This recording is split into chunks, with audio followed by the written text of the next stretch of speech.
All right, folks. Well, welcome back. Hopefully, you had a chance to get caught up with the material yesterday and maybe work through a few more of the problems on the homework set. I will post the next set of homework problems for you, hopefully this afternoon, if not this evening.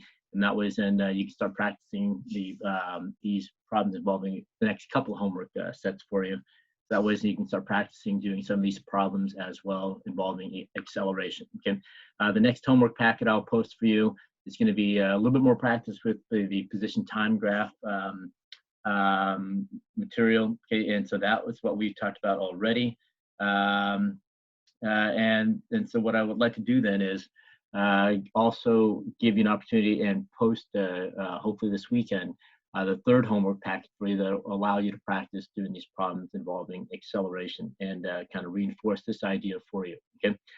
All right. So we left off with number 6 here in your problem set yesterday, and we were going through some questions about acceleration. And I want you to make sure you remember then that when an object accelerates, okay, and so let's go ahead and start out with that quick review here first. Okay, so when we talk about an object accelerating, and then we'll come back and we'll talk about this here.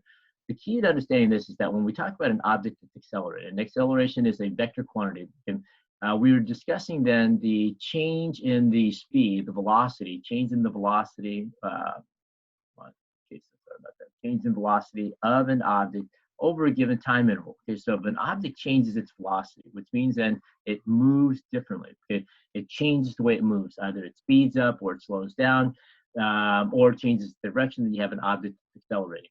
We're going to leave out the discussion, like I pointed out numerous times already, a few times already. We're going to leave out the discussion of changes in direction. We're going to focus in on changes in speed. Okay, changes in speed then will also mean then a change in velocity. That means an object is speeding up or an object is slowing down.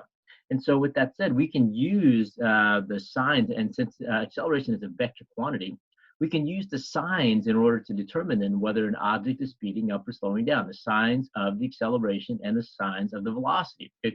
And so we said then that if acceleration and velocity are, if they are both in the same direction, that means they're both positive, okay? Same signs. If they have the same sign, okay, that means then the object is speeding up. Okay, so an object is speeding up if they have the same sign. So if we take a look at the first example here, okay, and we were told then in part A, we were asked to find true or false, that if a car is traveling in the eastward direction, its acceleration must also be eastward. Okay, so in the problem in the chapter, in the number 6 problem that we started at yesterday, we were told then, and we were told then that if we draw out the line, east is going to be the negative direction, west is going to be the positive direction. Again, the signs that are arbitrary, remember, so if we're going to use the x-axis here, typically then the right-hand side of the x-axis is going to be positive, the left-hand side is going to be negative. However, direction is arbitrary. So in this problem, the problem that we were working on yesterday, they told us then to make sure that we indicate that the west, which is on the left-hand side of the axis here, as being positive, and east is being negative. So we were told then that if a car is moving eastward, so if this car is moving towards east, it has a velocity that's in the negative direction. Okay? So if the car is moving east, its velocity is in the negative direction. Okay? And so if the acceleration is eastward, okay, so that means that the acceleration is also negative. They have the same sign. In that case, then the car is speeding up. Okay? Both of them have the same sign. Negative acceleration here does not mean slowing down. And you got to make sure you clear that out of your head. Negative acceleration just means then that the object is moving in a negative direction. It is not losing acceleration. A negative sign does not mean slowing down. We can determine whether an object is slowing down or not if the sign here is different. Okay? So if an object is slowing down, if we look at the signs, and if both acceleration and velocity have the same sign, then the object is speeding up. Well, how do we know then when the acceleration, when the object is slowing down? Well, if the acceleration and velocity have opposite signs, okay? If we have opposite signs, for both of these, okay, then we know then the object is slowing down. And that's how we are able to determine whether an object is slowing down from the signs. Okay, so opposite signs slowing down. So if you take a look at this here, and so the question, the statement then is inherently false, because just because an object is moving in one direction, its acceleration does not have to be in that same direction. Now understand this, I mentioned them when we were talking about displacement, that displacement and velocity have to be always in the same direction. So if the velocity is negative, displacement is also negative. And so make sure you keep that in mind. The displacement, which is the how far an object moves, will also have to be negative. So if the velocity is negative, displacement is negative. If the velocity is positive, the displacement will also be positive. However, the acceleration and the velocities do not have to have the same sign. But what can we do with the signs?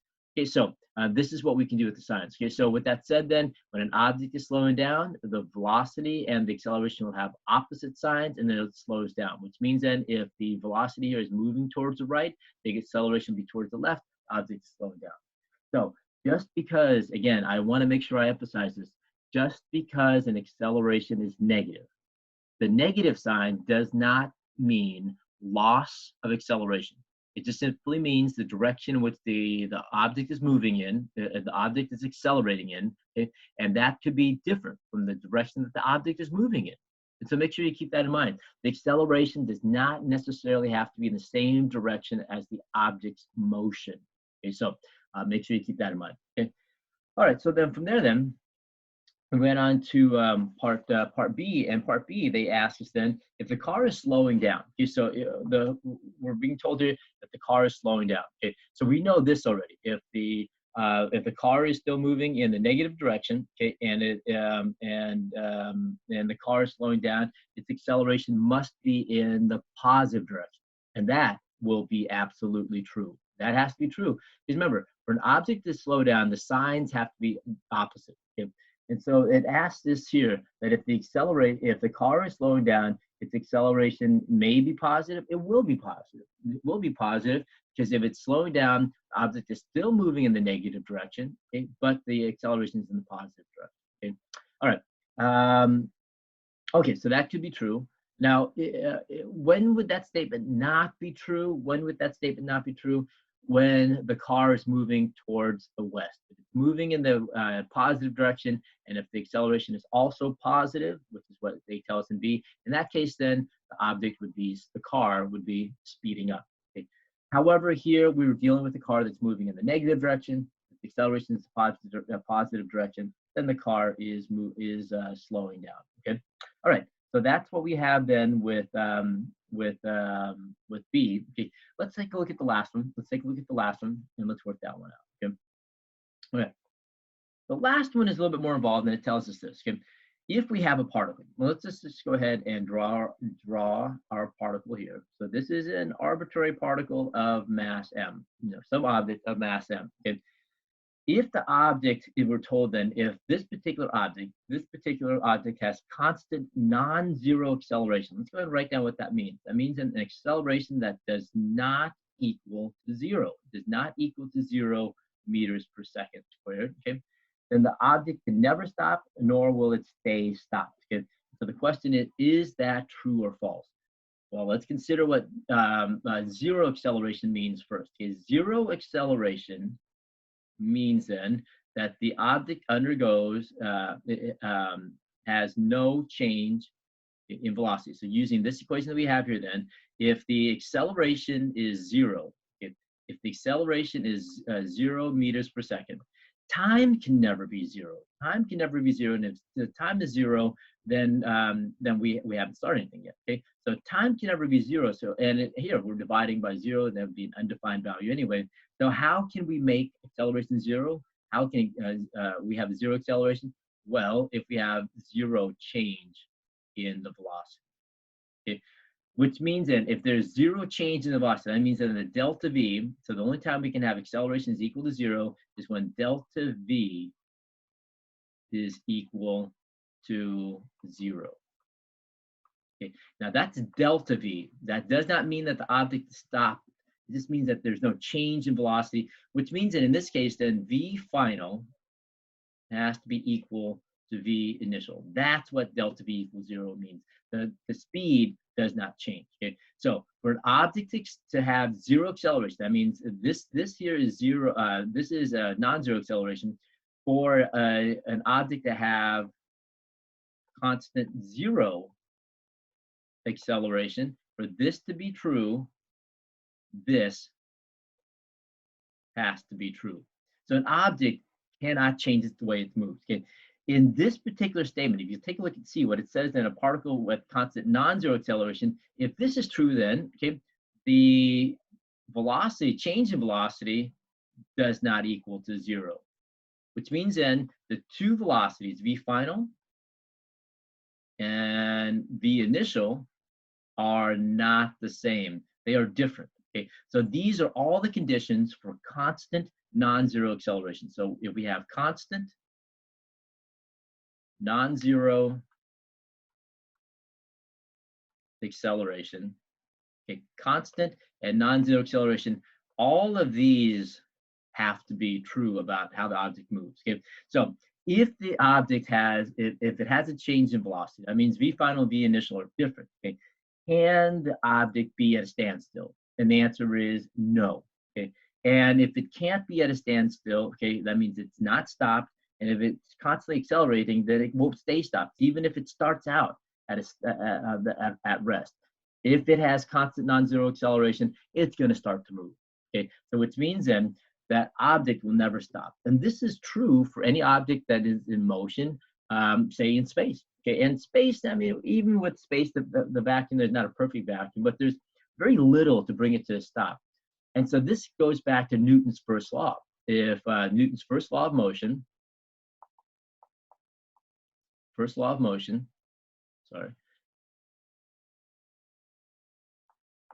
which states then that an object in motion will always stay in motion, an object at rest will always stay at rest unless it's acted on by a force, an external force. Okay, so this situation here does not represent an object at rest or an object that is in motion, that is in constant motion. Okay? This represents an object that is changing the way it moves. Why? Because there's a force acting on it. Okay? And so with that said, then Newton's first law tells us this, that if we have constant zero acceleration, then there's that's how an object wants to move. It doesn't want to change the way it moves. This situation here indicates that an object that is forced to change the way it moves because there is a force acting upon it. Okay, and so that's what you want to make sure you keep in mind then when we go through this, that this acceleration here is due to an external force acting on the object. So you can imagine then that something comes in here and pushes. So there's a force that's applied. The force pushes on it, or the force can pull on it. But as long as this force is acting on this object, it will have constant non-zero acceleration. That means it will continue to accelerate as long as nothing acts upon it in the opposite direction. Okay? And so the statement here then, the statement here for part C then is absolutely true. Okay? The statement then is going to be true. Okay. All right, very good. So make sure you review that and come by and see me. Stick around after lecture day and make sure you come by and see me. And again, I will post this lecture slide for you, okay? And you can have that to study from. But let's continue on, okay? Let's take a look at where we what we want to finish up with here. Okay? All right. So with that said, then what we have is with the average acceleration. Okay, we were given the equation. We talked about the equation already. That equation is derived from a graph. So what I'd like to do is I'm going to shift gears now and talk about the graphical representation of acceleration. Okay? Now, real quick then, just to review, remember we talked about the how we can represent velocity and how we obtain the velocity equation from a graph. Okay, and so if we plot then, remember we talked about this, we talked about displacement. And we'll go on and talk about displacement in terms of x over time. Okay, if you plot that, then the slope of the line then is going to be the velocity, which gives us, in this particular case, in a position and time graph, a delta x over t. that is your velocity. Your velocity then is represented by the slope of a line in this graph. And that's where we got the uh, equation for velocity. So from a position time graph, plotting the data, we were able to obtain then the formula for velocity. Okay, so velocity then is going to be delta x times t, which is exactly the same as this line, slope for the line on a position time graph. Okay, all right. So with that said then, okay, let's go ahead and let's take a look at what we have here.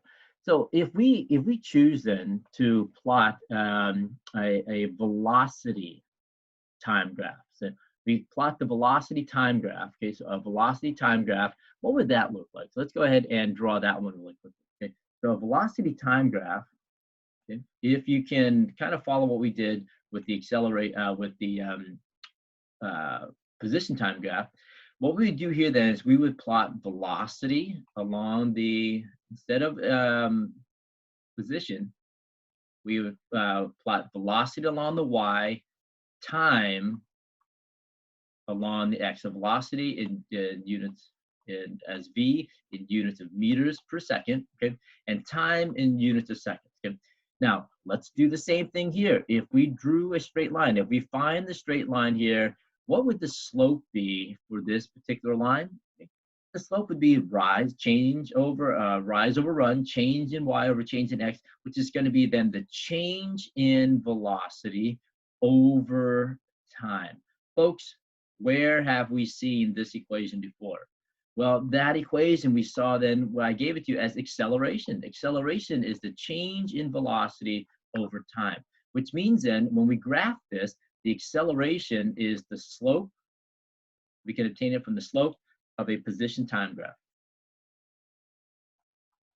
I'm sorry, of a velocity time graph. Sorry. So we can take the slope of a velocity time graph, and that's our acceleration. Okay, so this formula here, which I introduced to you at the very beginning of this discussion is obtained from plotting velocities versus time. So at different time intervals, okay, we can plot the velocities. And so that's why if this is v initial and this is v final, okay, what we are doing then is we are determining, okay, when we are plotting the instantaneous, we are plotting then the instantaneous velocity. Okay, that is the velocity at a single moment in time. So if you can imagine this here, if a car is speeding through an intersection and the police officer is there and he has his radar gun, well, as soon as he shoots that radar gun at you, he's plotting, he is capturing your speed at that one moment in time. That's how you can imagine what the instantaneous velocity is going to be. The speed at a single moment in time. Okay, and so we can calculate for that. We can calculate for that very much like we can calculate for the instantaneous velocity. We can calculate for the instantaneous. The instantaneous acceleration as well. Okay, so what we're going to do here is we're going to take the velocity at this moment in time compared to the velocity at another moment in time. And so what you want to be able to do then is if we plot this, you make sure you understand that this velocity here represents velocity at some time initial, and this velocity here represents some velocity at some time final. Okay, and we plot that, we get our if we get the slope for that, we get then our acceleration. Okay, all right. So with that said, then let me go and save that for you. Put up this drawing. Let's go ahead then and let's interpret. Let's take a look at a little bit more at these velocity time graphs. Okay? All right, so couple things I want to point out to you first of all, and I'm running a little low on time here, but I want to try to finish up here. A couple of things I want to point out for you first of all is that we have two objects here. Okay, this is object number one. Okay, this is object number one, and this is object number two. Okay, so we are plotting the movement of two objects on this particular velocity. So this is a velocity time graph here. So we have velocity time graph, two objects that we are plotting. Okay, now we are plotting both these objects are starting at time 0. Okay, and they are moving forward. Okay, so what you need to make sure you understand here is that we've referenced here time 0 here. This 0 point here does not represent the position. This does not represent the position here. It represents the velocity. So from a position time graph, remember we said that this is position equal to 0. We arbitrarily chose a 0 point. Here we are still arbitrarily choosing a 0 point, but this point here is 0 velocity, which means that the object, both objects start out at rest. They start out at a standstill. They stop and then they start to move. What we do not know here then is their position. We do not know the position. So make sure you make note of this as we move forward, okay, folks? And this is something very important. So you want to make note of this, okay? Okay. We do not know position from a velocity time graph. We don't know anything about the position from a velocity time graph. And so this is something that will come back to haunt many of you folks and I know that all of you folks are going to go on to engineering. Okay, this is going to come back to haunt quite a few of you folks who forget it when you take physics. Okay, and you're going to forget this. Okay, so from a velocity time graph, you never obtain the position. We're never certain about the position on a velocity time graph. How do we find the position of an object? We need the position time graph. So here, 0 does not represent the starting point. Okay? It just means that at some moment in time, when we start timing the object here, they are both at a standstill. They may or may not be at the same position. Okay, so you want to make sure you make note of this, and I'm going to continue to repeat this here for you. And so what I'd like to do is, so I'm out of time here. What I'd like to do on Monday is to continue this discussion and interpreting position time, velocity time graphs here, and obtain the information from them. Okay, so in the same way that we were able to interpret and obtain information about an object's motion from its position time graph, we should be able to obtain information about how the object moves from its velocity time graph. The one thing we will not be able to obtain about the object's motion from its velocity time graph is its position. We don't know anything about the position of an object based on its velocity time graph. Okay, so make sure you make note of this. I'm going to get back to this and I'll highlight this point again to you on Monday. But have a good weekend, folks, and try to make the most of your weekend and enjoy it. And I will see you on Monday. Okay, have a good weekend.